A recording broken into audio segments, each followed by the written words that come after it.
मित्रों नमस्ते। मैं विदेश में था इसलिए कुछ दिनों के बाद आपसे मिल रहा हूं। मित्रों आज की प्रेस शुंगलू कमेटी की रिपोर्ट के बारे में है, जिस पर एक लिखित वक्तव्य आपको मिलेगा और 1-1.5 घंटे में हिंदी का अनुवाद भी वेबसाइट पे आ जाएगा। मित्रों, शुंगलू कमेटी ने जो अपनी 5वीं रिपोर्ट दी है उसको देखकर मेरे मन में एक टिप्पणी आई है जो मेरे पूरे स्टेटमेंट का हेडलाइन है। It was not only the organisation of the games of Commonwealth but the share loot of Commonwealth, the people's money. जो टैक्स पेयर के पैसे हैं उसकी लूट किस प्रकार से हो सकती है, इसका एक बहुत ही संगठित योजनाबद्ध अगर कोई कार्यक्रम देखना है तो कॉमनवेल्थ गेम्स के ऑर्गेनाइजेशन को देखने की ज़रूरत है। और इसको कमेटी ने कंफर्म किया है। ओमिशन है, कमीशन है, किस तरह से कॉन्ट्रैक्ट में कोल्यूसिव बिडिंग हुई, जानबूझकर डिले किया गया। मैं कमेटी की रिपोर्ट के एक लाइन को कोट करना चाहूँगा, मैंने कुछ मांग भी की है।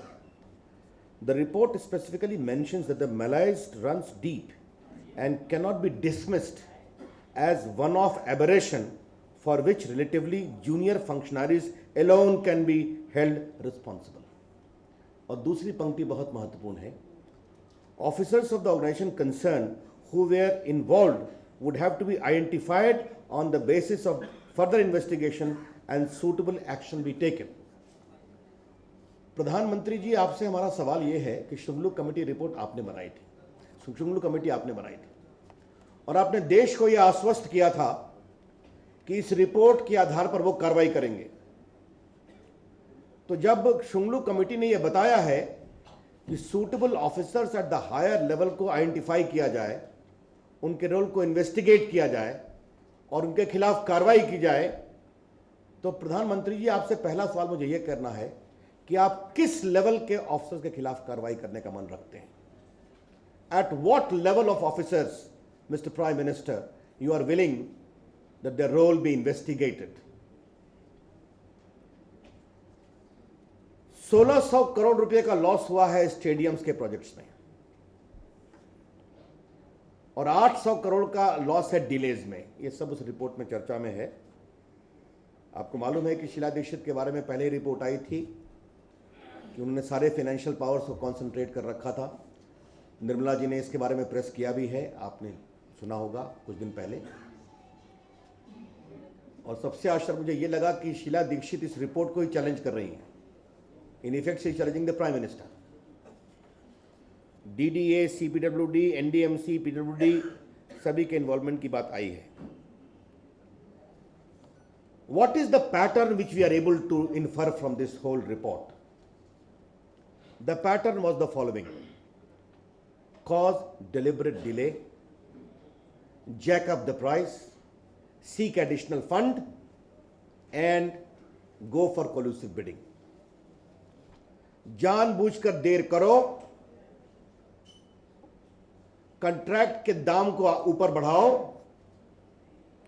अधिक खर्चा होगा, डिले के कारण काम जल्दी करना है अथवा और फंड को मांगो और एडिशनल फंड सैंक्शन हो जाए तो करप्शन करो, लूट करो और कोलिसिव बिडिंग करो। दिस वॉज द पैटर्न और इस पैटर्न में सभी इन्वॉल्व हैं, ये हमारा आरोप है। सुरेश कलमादी की चर्चा हम बहुत कर चुके हैं, अभी तक उनकी गिरफ्तारी नहीं हुई है, हम ये भी जानते हैं।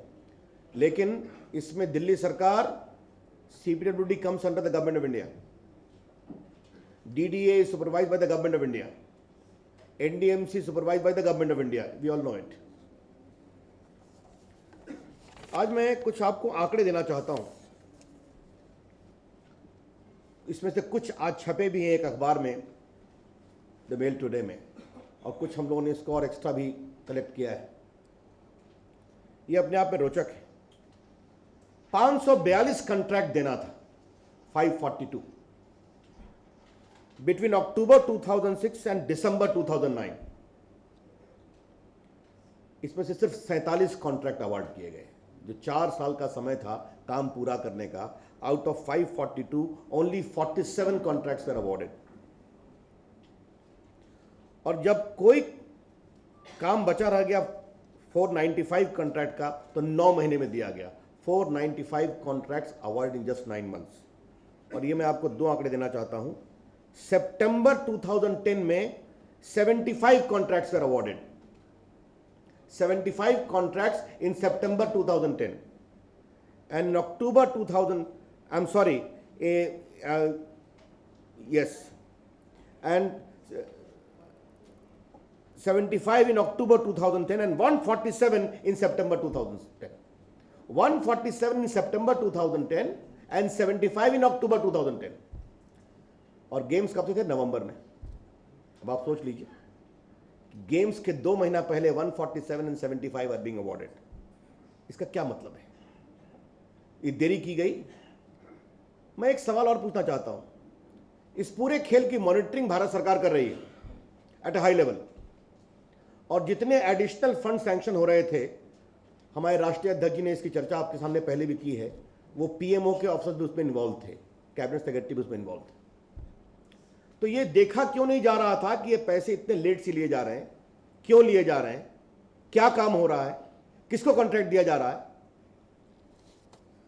पहले हम लोगों ने इस रिपोर्ट में, मुझे एक बहुत रोचक बात मालूम हुई जो आपको हम बताना चाहते हैं. पहले टॉयलेट पेपर और बाकी चीज़ों की बात हम बहुत कर चुके हैं.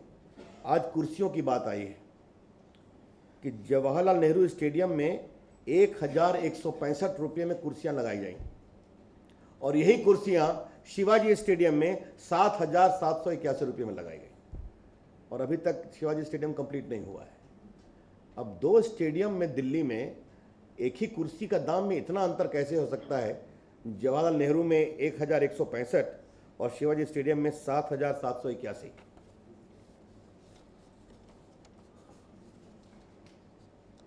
हम प्रधानमंत्री से आज ये मांग करना चाहेंगे कि जो एक्स्ट्रा फंड सैंक्शन किए जा रहे थे पिछले साल पूरे, by bodies including those who are from the PMO, is the prime minister willing to get their role investigated? क्या प्रधानमंत्री जी उनके भी रोल को एग्जामिन करना चाहेंगे जो इस देश के गरीबों का, टैक्स पेयर्स का पैसा इस तरह से लुटाया जा रहा था? मैं आपके सामने एक लाइन कमिटी की मैं एक लाइन नोट कर आपके सामने पढ़ रहा हूं. The committee has noted it appears as if to economise was criminal and to splurge was civil. मतलब कम खर्चा हो यह अपराध होगा, और जितना लुटाओ वो एक बहुत ही गरिमामय आचरण होगा.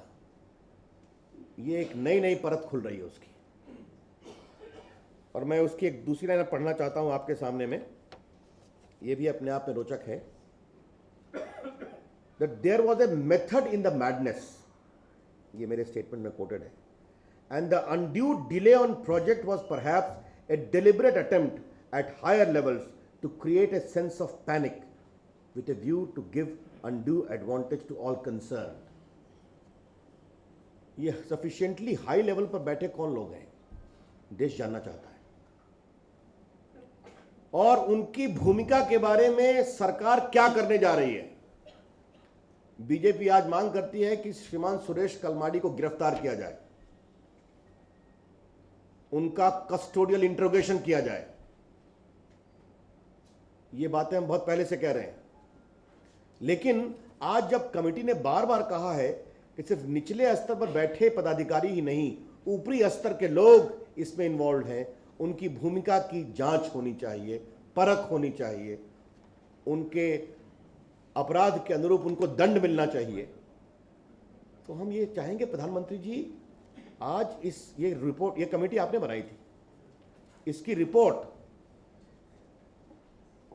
आ गई है, आपके मुख्यमंत्री वो रिपोर्ट नहीं मानती, आप क्या करने वाले? क्योंकि मैं ये सवाल इसलिए उठाना जरूरी है कि अभी पवन बंसल का एक कमेंट आया कि ये रिपोर्ट को हम एग्जामिन कर रहे हैं, और हमारे शीला जी ने तो कही है कि ये ना कॉन्स्टिट्यूशनल रिपोर्ट है ना लीगल रिपोर्ट है। The hard fact remains this report has the highest level of sanctity because the Prime Minister has appointed this committee. और प्रधानमंत्री ने ये रिपोर्ट, ये कमेटी बनाई थी तो उन्होंने संसद में कई बार कहा था कि इस कमेटी की रिपोर्ट आने पर हम कार्रवाई करेंगे। हम ये सवाल देश के सामने उठाना चाहते हैं। इसलिए DDA, NDMC, CPWD, Sheila Dikshit, Tejendra Khanna, यहाँ के एलजी, इनके बारे में बहुत टिप्पणी है, लेकिन जो ऊपर में लोग बैठे हैं जिनके बारे में जिक्र है इसमें, प्रधानमंत्री जी, उन ऊपर में बैठे हुए लोगों ने जिन्होंने फंड सैंक्शन किया, समय पर मॉनिटरिंग नहीं की, डिले में कंट्रीब्यूट किया, उनके रोल की जांच के बारे में आप क्या करने जा रहे हैं? ये बड़ा सवाल आज हम देश के सामने उठाना चाहते हैं। प्रधानमंत्री जी करप्शन के इशू पर मिस क्रिएट करने में माहिर है। The PM creates a messy situation around himself always whenever the issue of corruption comes. 2G में आपने देखा, अगर संसद में हम दबाव नहीं बनाते, मीडिया के लोग दबाव नहीं बनाते, जिसके लिए हम मीडिया का अभिनंदन करना चाहते हैं, और अगर कोर्ट का इंटरवेंशन नहीं होता तो आज 2G स्पेक्ट्रम के सारी परतें नहीं खुलती। उसको दबाने की पूरी कोशिश की गई थी। जो ब्लैक मनी है, हसन अली के खिलाफ सब सबूत हैं। अब कोर्ट ने बार बार कहा है, अब एक बार कोर्ट ने टाइट किया तो हसन अली कितना बोल रहे हैं कस्टोडियल इंटरोगेशन में आप भी जानते हैं।